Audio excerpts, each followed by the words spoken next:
Hey everyone, how's it going? Welcome back to Let's Play Nioh, DLC number 3, Bloodshed's End. Today we have something very special. This is a secret boss fight awaiting us after all of the missions have been cleared. Against none other than Jin Hayabusa, Ryu Hayabusa's descendant. Like Ryu from Ninja Gaiden. Jin is a sword and Kasarigama user. And I'm going to talk more about him probably after the fight. Because he can end you. Ooh. Okay. In the span of like half a second. Yeah, he can do that and choose to just be Rodan and Bayonetta too fast if he wants. The Dragon Fire, that's a one-shot. That's a paddling. You have to watch if you get tagged with the explosive kunai, even if you block them. How did I dodge that? If you block the explosive kunai, he usually uses that to set up the Dragon Fire. Because once they explode, you have to hold that block stun. And that will stagger you long enough for the fireball to hit, depending on how far away you are. Sometimes those normal sword slashes he does will just hit for like 3,000. Just... oh my god. Jesus. I'm on fire. This fight is goddamn motherfucking ridiculous. But I love it oh so much. Okay, he's doing that, which is punishable. Christ. This I may have alluded to before is... Jesus. And I've cornered myself, so this is real bad. I might just... no, I can do this. I was thinking about resetting it in that corner for a sec. Oh good, ready to install. So glad. This is that humanoid boss I was alluding to, who I am actually afraid to use the Kasarigama chain pull, tangle strike, finishing blow combo that I love so much to abuse, because it can very easily whip against him. The terrain isn't even, so if you get, like, if you're in an elevated position above him, it will just go over his head. He can block it and punish you. He is not the one to be fucking around with. But I think we are finally good. I don't normally use this many elixirs against Jin. Sheerly because, like, if he hits me, usually that's... I just die. Like, if he does his goddamn Sonic the Hedgehog spin dash and guard breaks you, he can do a grapple on you, which will one-hit kill you. He can just follow that up with 2 more of those, which will kill. If he hits you with the first one, then that's... you can just combo that into whatever he pleases. He was being real nice to me there. That should have been another death. God, that fight is so good! But that's Jin Hayabusa. More on him and what he can drop for us in a little bit. But I just want to show that before we go into the final mission of the DLC, and thus the final mission of the Nioh LP altogether. The final mission being The Last Samurai. Erected in 1583, Osaka Castle was built by Toyotomi Hideyoshi in an effort to surpass Oda Nobunaga's Azuchi Castle. Its resplendent gold design, complete with countless treasure, inspired awe in all who visited the castle. After Hideyoshi's death, Yodogimi used his treasures to employ numerous ronin with the intention of preparing for battle against Ieyasu. It was said that alongside the ever-increasing number of ronin in Osaka Castle was an equally large supply of spirit stones, with a foreign woman overseeing the entire operation. Gee, I wonder who that could be.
I really, really enjoy the overall look of this level.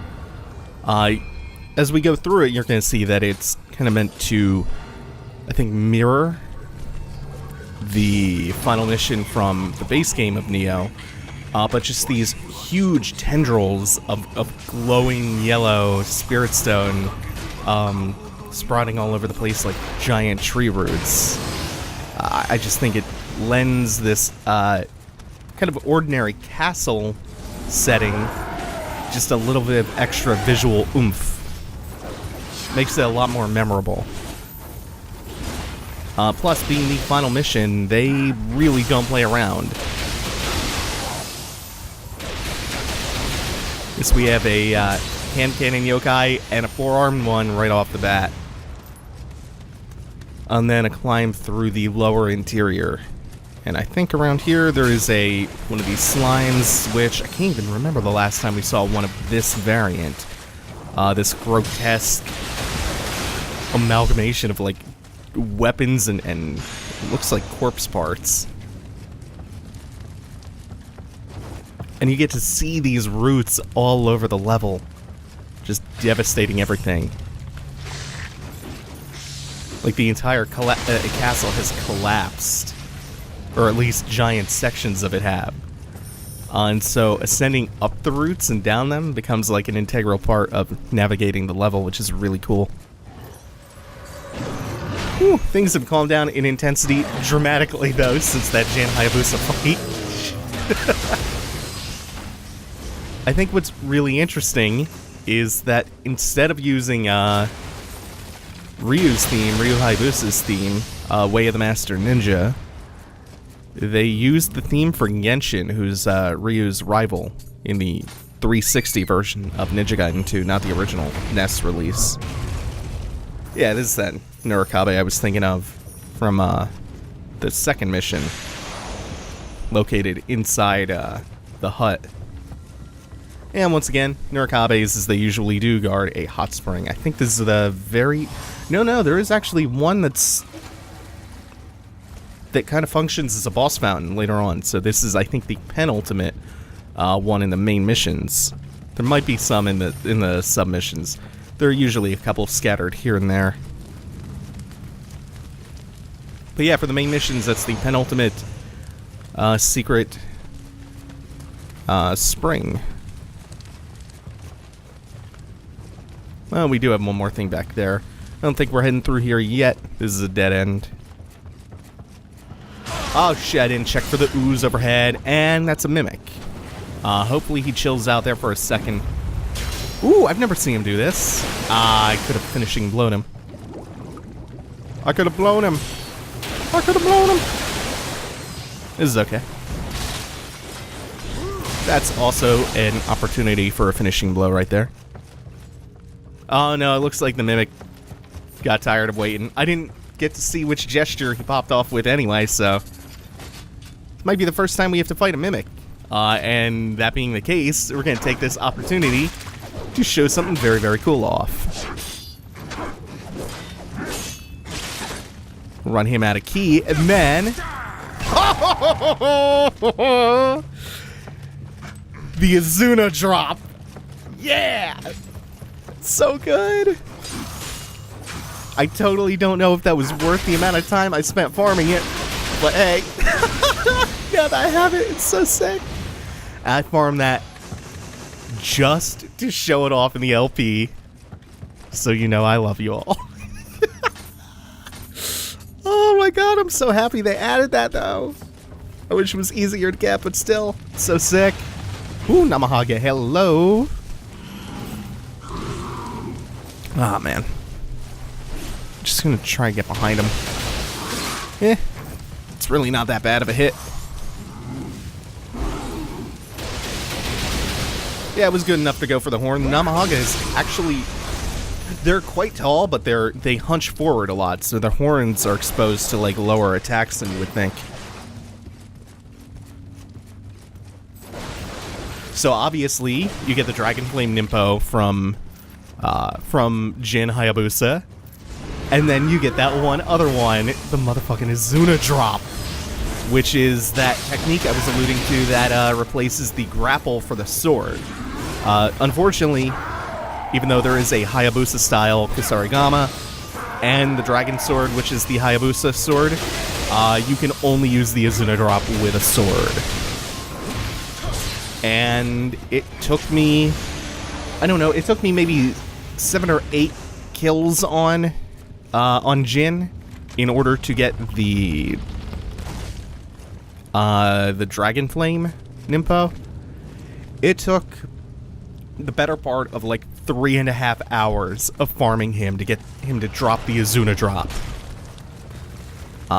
During which time I took a number of Izuna drops.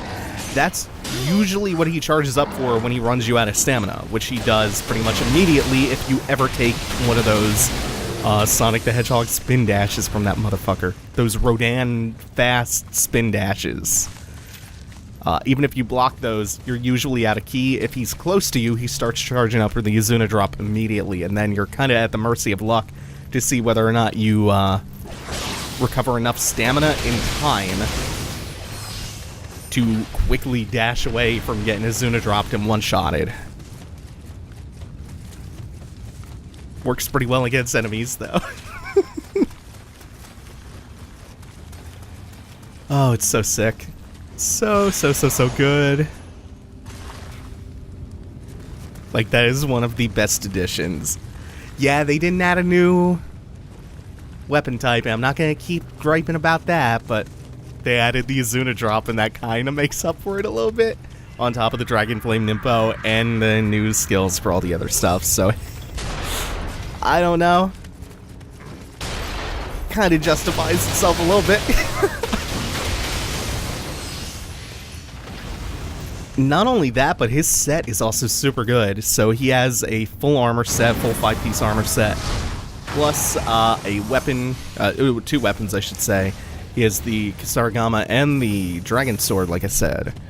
He doesn't have ranged weapons, unfortunately, so you can't use those to pad out the set bonus.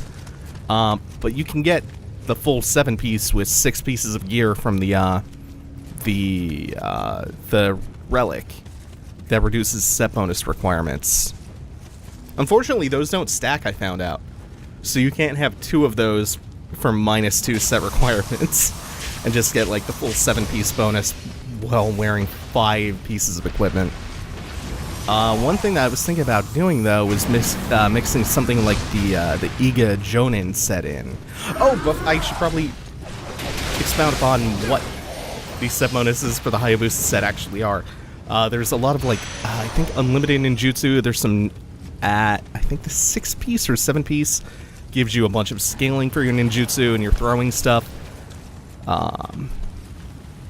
The 7-piece specifically gives you a huge buff if you're using the Dragon Sword or the Hayabusa-style Kusarigama. Like, a really significant damage, and I think a defense boost as well. I am not getting killed by this fox after all that shit. No. Can't be having that.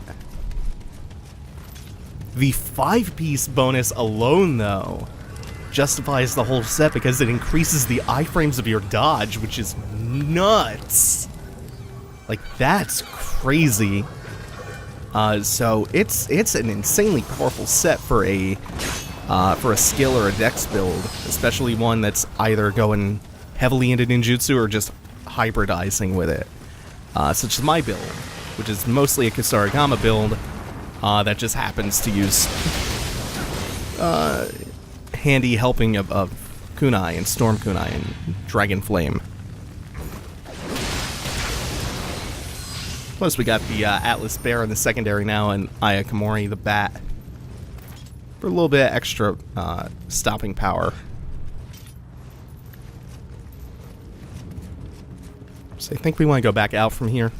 But yeah, that 5-piece Dark Wood Grain ring in a set bonus, which you can get with only 4 pieces with that relic. Pretty goddamn good. So I was thinking of mixing that with the Iga Jonin stuff, but I think I maybe disassembled or sold off a lot of the Iga Jonin Divine stuff that I had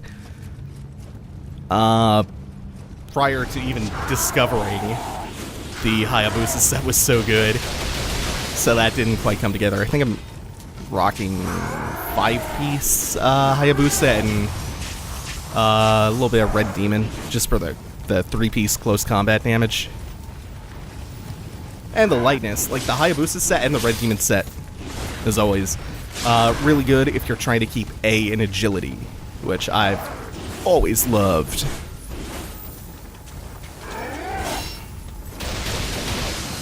The problem with mixing the Iga Jonin set is you can't do a 7-piece Hayabusa and still get the 4-piece for the Iga Jonin stuff, which is the ninjutsu bonus.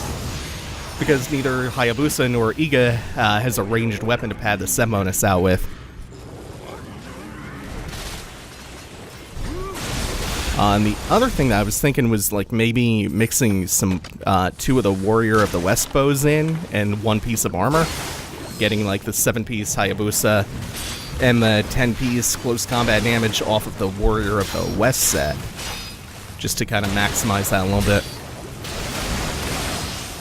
And then like the other thing that you can do, which is probably much, much better, but you can't get it until, what, Way of the Wise? Is the sword in the Kusarigama for Hayabusa and the 4-piece armor set, and then 2 Amaterasu ranged weapons, and 1 part of the Amaterasu armor set, but those are ethereal only. Also, this is a nice back way into the house, where we can get around behind the Kusarigama wielding yokai. This is that's a fine attack for him to do. There's some fairly deadly attacks he can do with that Kusarigama in close quarters like this. But either way, we have the shrine opened up to us, and we have this back route into the house open. Oh, these little bastard foxes. I'm not sure if we've seen these in a main mission up till now. These showed up in a side mission in, I believe, the first and second DLCs, maybe just the second one. They're kind of variants of the dog enemy type, but they are just swift little bastards. Okay, now that that's dealt with, we pop that thing like a zit. Then we are going to pop that dude in the head. So one of the gimmicks introduced in this stage, specifically for this stage, are these giant spirit stone bunkers, from which some powerful yokai pop out of if you approach them. And more importantly, they absorb whatever Amrita is released in the area. So if you kill an enemy, or if you kill a spirit crystal, it will absorb that Amrita up to a certain threshold. Once it reaches critical mass, it just explodes, stops spawning any enemies out of it, and will also kill any enemies that are active that it has spawned. So instead of dealing with wave after wave of really strong yokai, try to find a way to just flood that thing with Amrita, destroy whatever weak enemies are nearby, whatever things that can give it Amrita, and just pop it. Also, don't forget that little Konama back there, being a cute little guy. We're going to see multiple of those throughout this stage.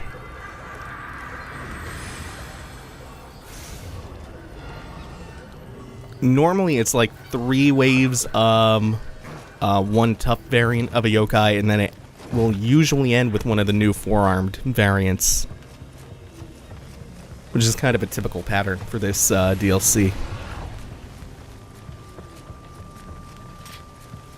You just have to be very careful when approaching rooms with those things. I think up here we have one of you guys. Can pop him in the head. Just barely didn't do enough, but he should come straight down. I hope that's not what I think it was. I know there are a couple of enemies in that room. Oh, no, it started spawning them. We haven't seen these guys in a little while.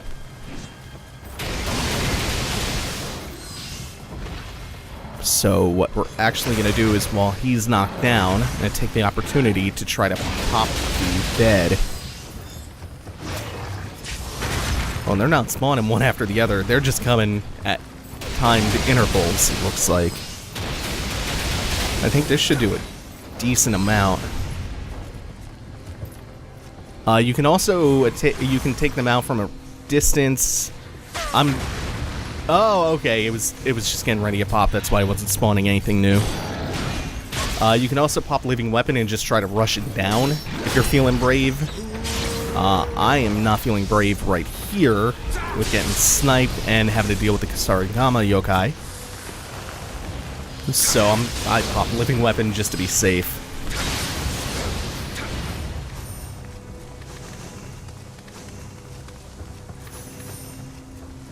And we can't go that way. This will open up a little bit later on. And I thought this was the floor with a Namahage on it. I think that might be the one below us, though. Ah, shit. Yeah, maybe I didn't need to actually pop this Living Weapon. I thought there was also a Namahage that was going to be joining in. Well, either way, I kept myself safe and kept elixirs in hand. Oh, come on. Can you get an angle on that one? Okay, we're going to pull these guys back a little bit. Because I think we've now triggered, yeah, a guy with a hand cannon.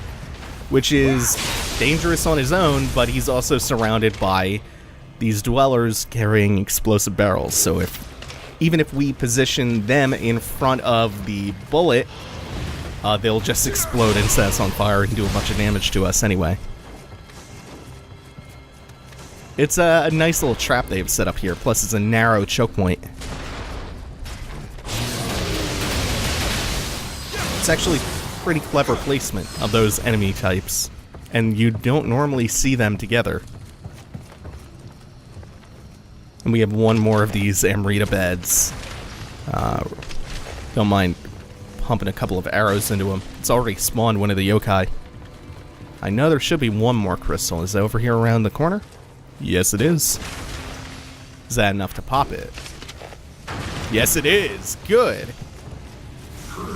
Even if it wasn't, it was still going to take the Amrita from the Namahage who I pulled over, so no worries there. Man, I forgot what it felt like to be not just good, but powerful too.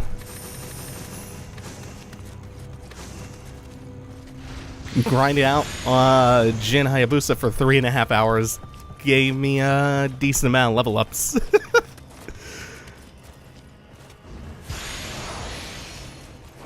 Plus, I got my Hayabusa style Kusarigama up to +9.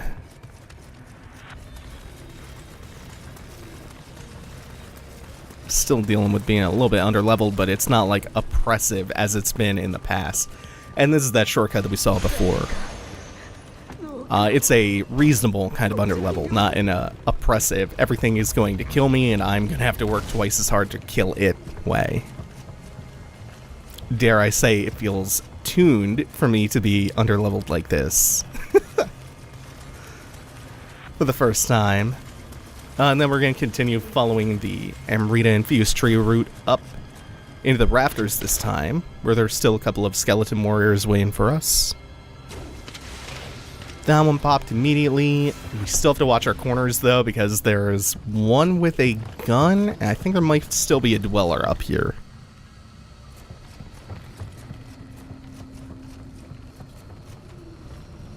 No, not that one. Right here, though. Look at this cheeky motherfucker. And that's mostly so we can get this. There's not too much I know of that's worth dropping into. You may have seen a Kodama on the other side of a high pile of rubble. That's not actually how we get to it from the rafters. Like, there's no drop down we have to make from there. We'll actually be seeing that Kodama quite a while from now. But first we have to climb this route all the way up, and then we'll go back down later on.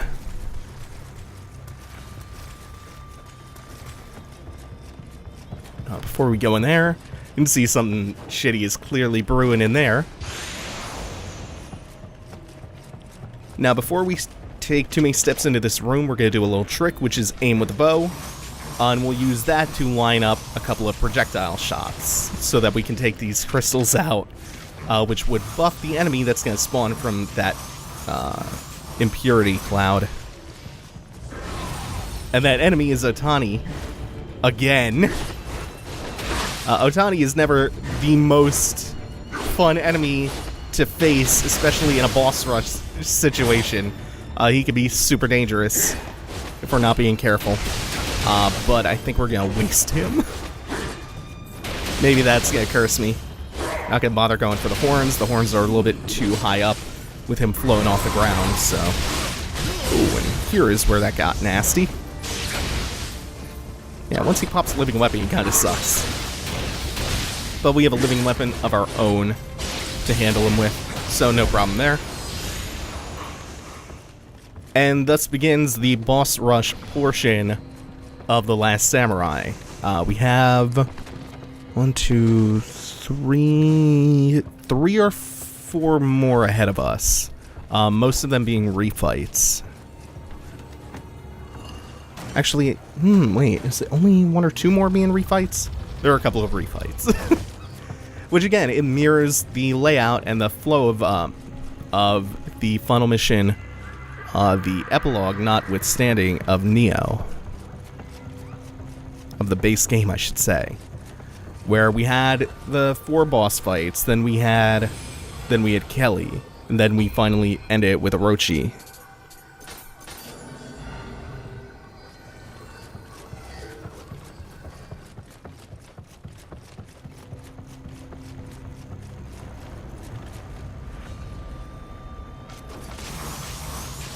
And we're going to do the same thing again up here. Taking the crystals out just by aiming properly with the bow ahead of time. And then we're going to see who we have waiting for us this time.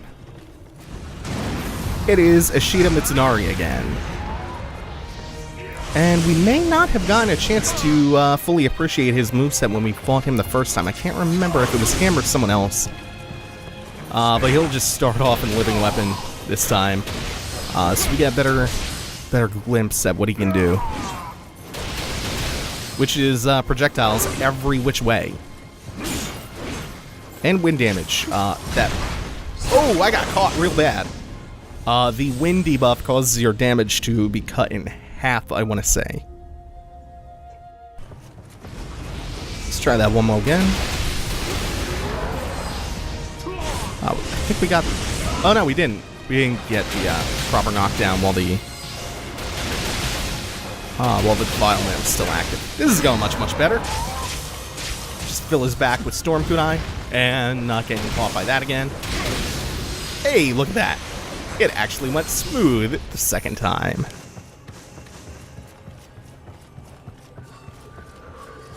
Yeah, now that I think about it, I don't think there are any refights left. There is one new boss who's kind of a pushover, and then the proper final boss of the DLC. So we're about halfway up the castle.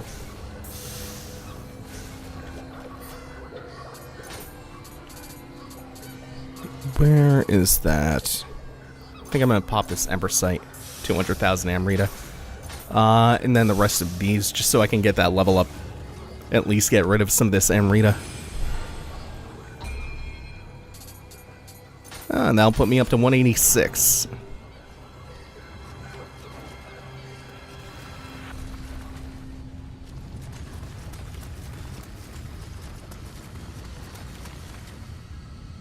Oh, that's a really pretty view.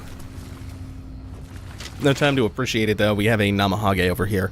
I don't want to actually hit the horn, because then he's just going to crumple, and it's going to take longer for him to pull. Plus, I want to save that for a time where I can get some good strikes in while he's on the ground.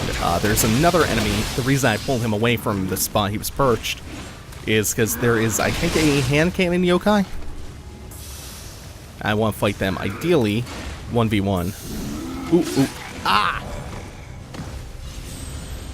Damn, that's 2 in a row. Right, same idea this time. Except without the death. Can pull him away.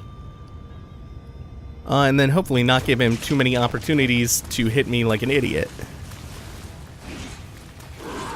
Namahages are never not going to be dangerous to me, though. Because it's so hard to predict when they are done attacking and when you have a solid opening. If you can get that decisive hit on the horn, they're not that bad. And this is why I pulled him away. Having to dance between hand cannon shots while dueling with the Namahage is never fun. Uh-oh. Alright, that worked out. Let myself get a little bit low on stamina and missed a really crucial key pulse. You can see the shrine on the other side of the rubble. There are going to be plenty of opportunities to rest at shrines, so that's no big deal. We have one more enemy to deal with before we can get to the next boss. One of my favorite... Holy shit, that reached far. Is that death? Yeah. Damn. I'm just going to get killed by every enemy from now on. Is that how it's going to work? Like every new enemy? Just going to be another death?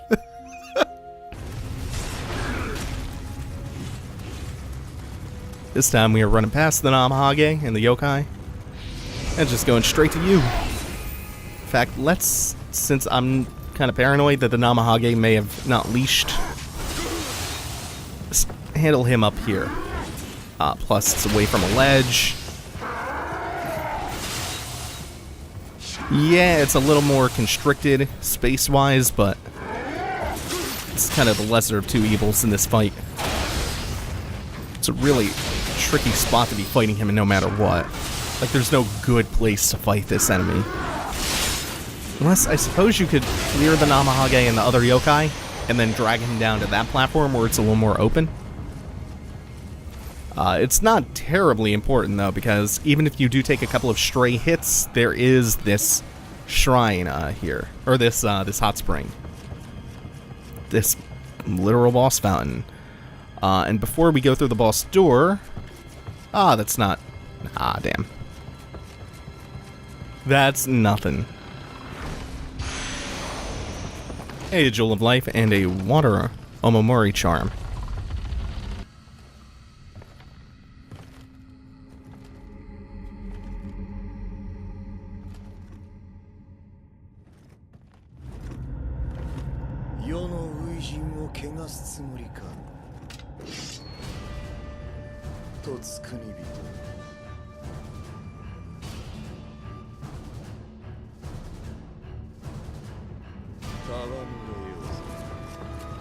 Toyotomi.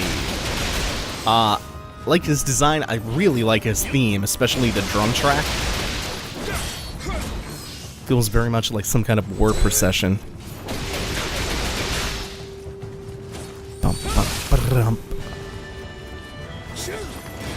Plus he's just a kind of okay fight. He's not the best, not the worst either, though. The most important thing, though, is he has a unique moveset. He's not just a Revenant, which is my biggest complaint about the humanoid enemies that you fight as bosses in Nioh, is so many of them feel like a waste of a boss fight because they're just very humanoid enemies. This one is quite okay, though. Oh no, why am I circling him? No! Wasted my chance to get that good grapple in. Because my kick decided to just track him, like, circularly. So he has multiple different living weapon forms. And luckily that's not water. Otherwise, most of this room would be filled up with, like, really deadly void zones. That's still, not great, because that will hamper your stamina regeneration. He's not using his projectiles, unfortunately. He has some really good patterns. Oh, at least he's gonna show some fire off. That's nice, the ground wave.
獄に背いたものであってはならぬ。義に生きた侍として死なねばならぬのだ。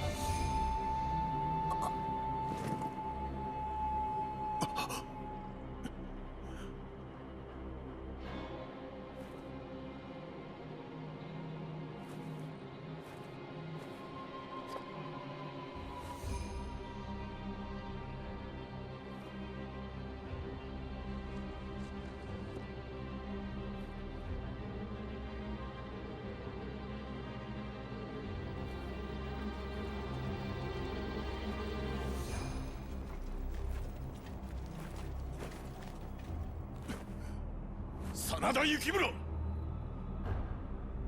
日の本一のつわものなり。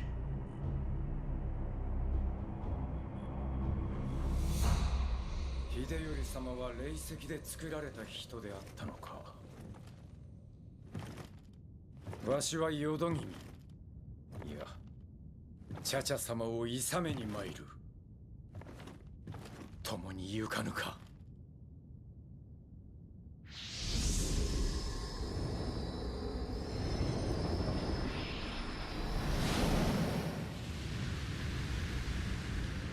関ヶ原にて父大谷義継が倒れた時、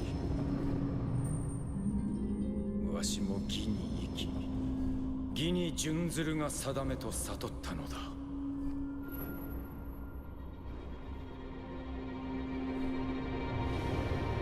かつて茶々様の望まれた戦なき世の夢、その夢は人の道を外れて霊石を使うてはかなわぬ。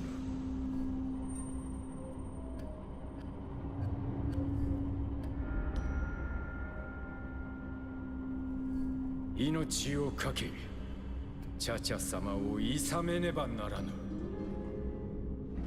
これがわしの信ずる義よ。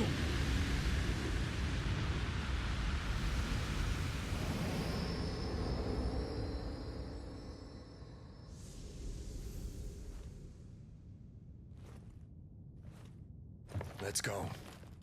Maria will be there too.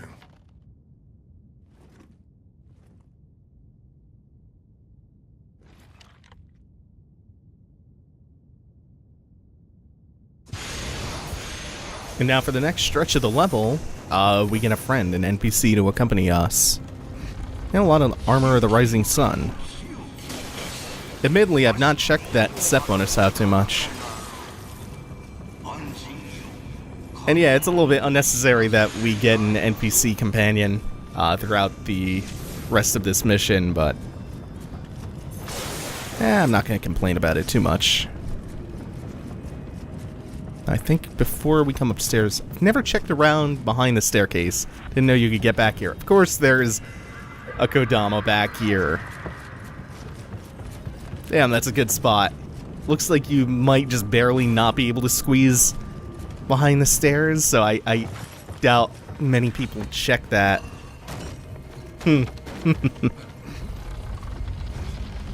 Yeah, shortcut back to the Three-Ball Shrine.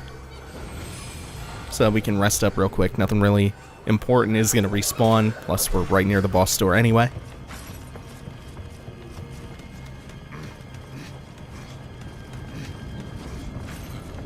And unlike in the second mission, this NPC companion is actually going to accompany us into the final boss fight of Bloodshed's End. It's also going to help us out right here, where there are two of these. As long as I think we don't step beyond the threshold of the door, we should be able to pop maybe both of them. Let's see, is that going to do it for this? You know what? No, but I will burn a lot of kunai just to destroy this and have one less headache to deal with. And then once you jump into the middle of the room, you're also in for a lot of other hassles, namely in the form of some of Sonata's Braves combined with powerful yōkai. That should be enough to pop this bed. Good. You're gonna have to deal with like 3 or 4 waves of these, which is the main reason you get this NPC companion. He actually takes a lot of heat off of you. He draws aggro pretty well, so that you can at least have a one-on-one fight with either one of the Braves or with one of the yokai that spawns. Oh, in this case, it's 2 of the foxes, which is way more dangerous than, like, 1 Namahage, I think. Somehow whittle them down just with kunai. Oh, thank God. It also works really well for putting the humanoid NPCs in block stun. Yeah! Oh, dude, that's so good. Is the horse Enko? Oh, I can't remember. Rapid Ash. He pops that Rapid Ash.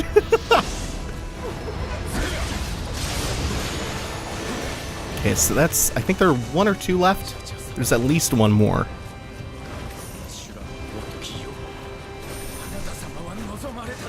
And he's also very resilient, so you don't have to worry about constantly having to pick him up off the floor. Oh, this fucking Odachi living weapon, too. With the Earth Elemental enchant. Okay, at least we can double team him now.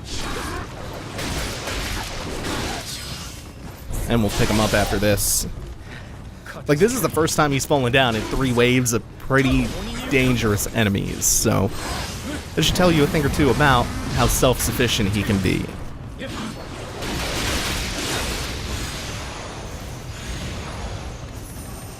Now, do we have 1 more?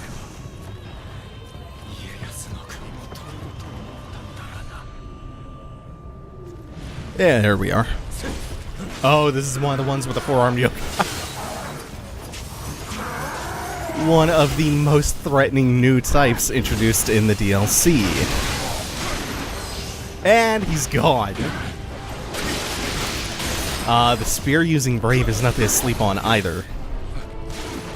Especially since this isn't the neuter version of the NPC from the last mission, but instead the vanilla one from the end of the last DLC. Wait, did I say the last mission? The first mission. I knew something sounded a little bit off there.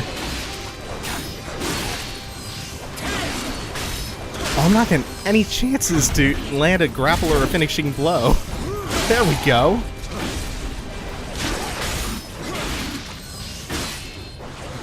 Oh, and they just block forever sometimes. Oh, well, he's not gonna block this. Oh no, he's just gonna roll out of the way. Come on now. Come on. Finally.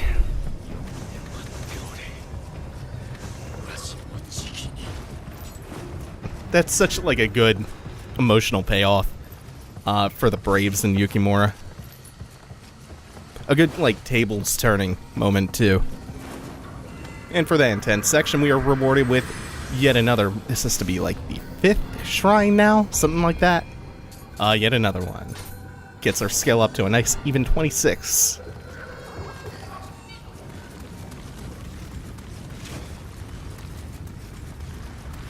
And now there is only one thing standing between us and the end of the DLC.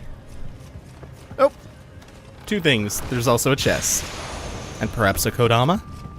No.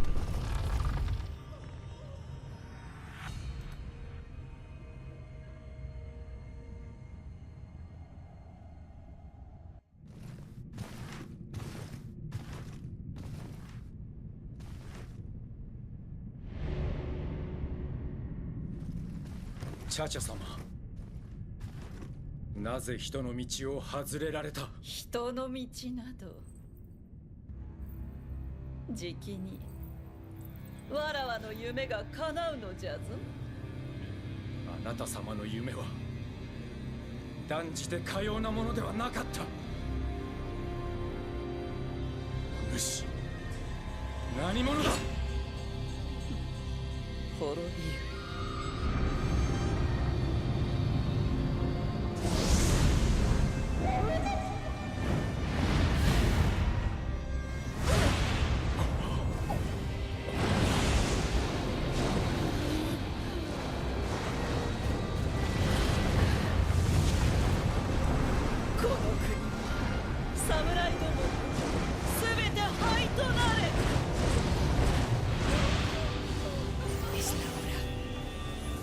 de Castillo ya es historia.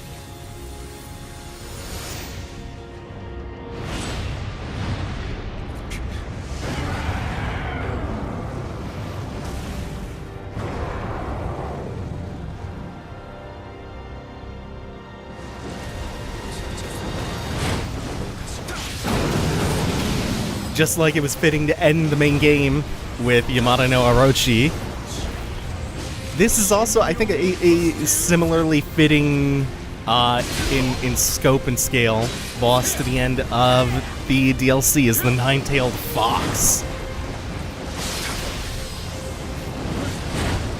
That is a very far-reaching lunging command grab.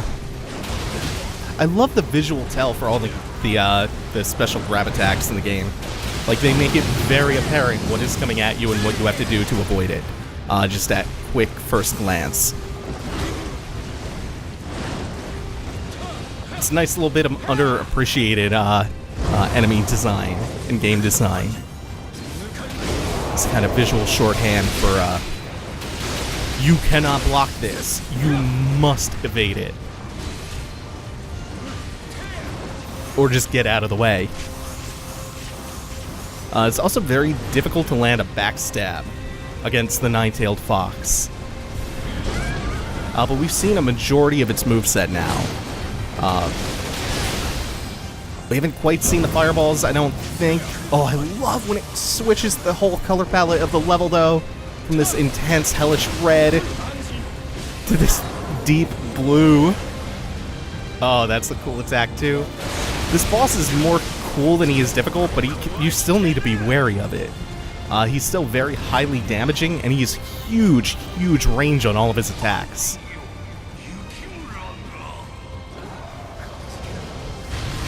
But, like, I'm down for this fight just for the scenery of it.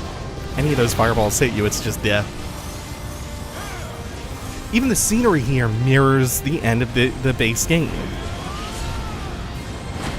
This rooftop fight after ascending a big castle, after fighting a humanoid boss which precedes him, and a boss rush before that, and the just maelstrom of debris swirling around.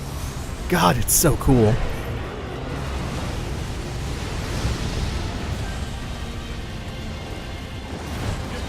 Ooh. Ah! Yeah, look how much damage that is. That is like 90%.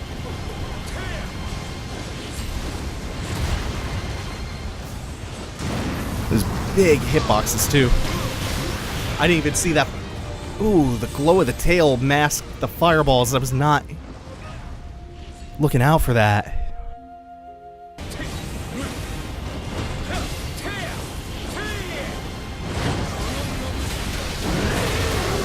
Here it is. And it ends in a profoundly cool way. With this team-up cinematic grapple finisher.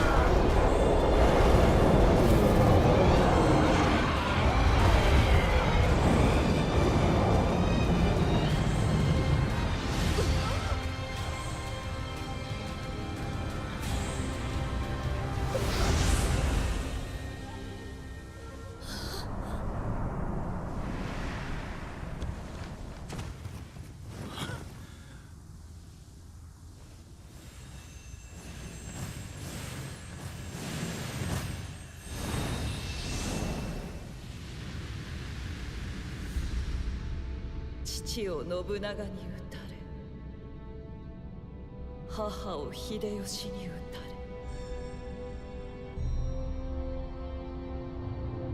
れ、私は母を討った秀吉に嫁いだ。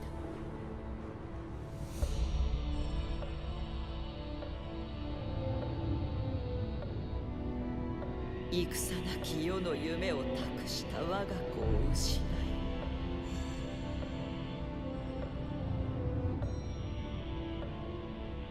邪法に頼って秀頼を作った。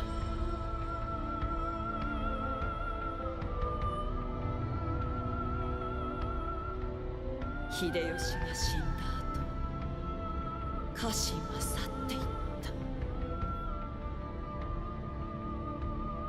ただ一人、私をいさめた信繁も戦乱の炎は何もかも奪っていった。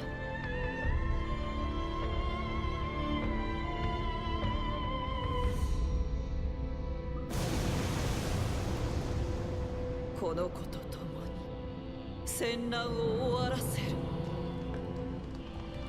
すべてが私が見てきた炎に包まれるのだ。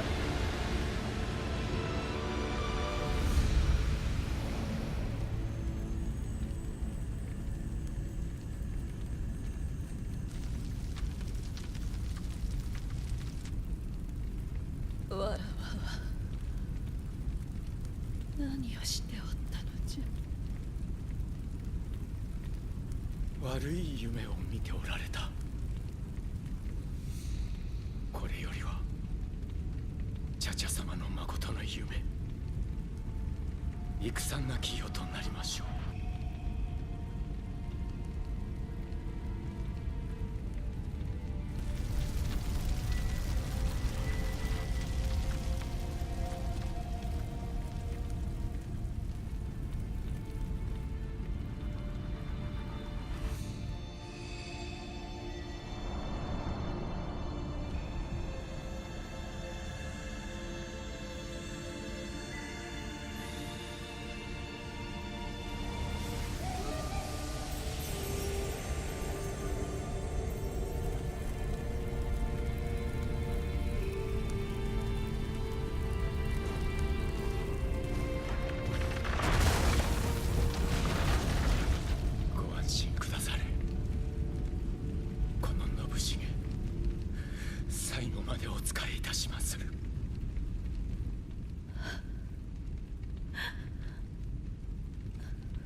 And all that's left for us is to collect the loot left behind and to exit the mission.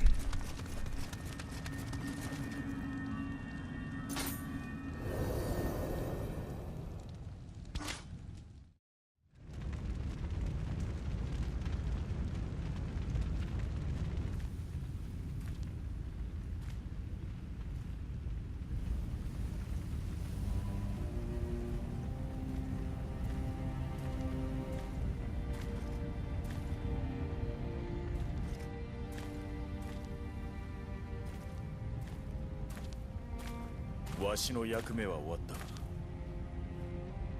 表舞台より姿を消し、影よりこの国を見守ろう。お主はどうする？ More will come to this country in search of Amrita.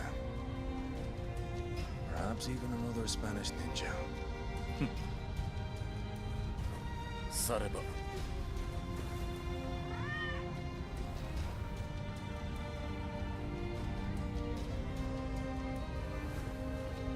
間もなく日が暮れる。参ろう。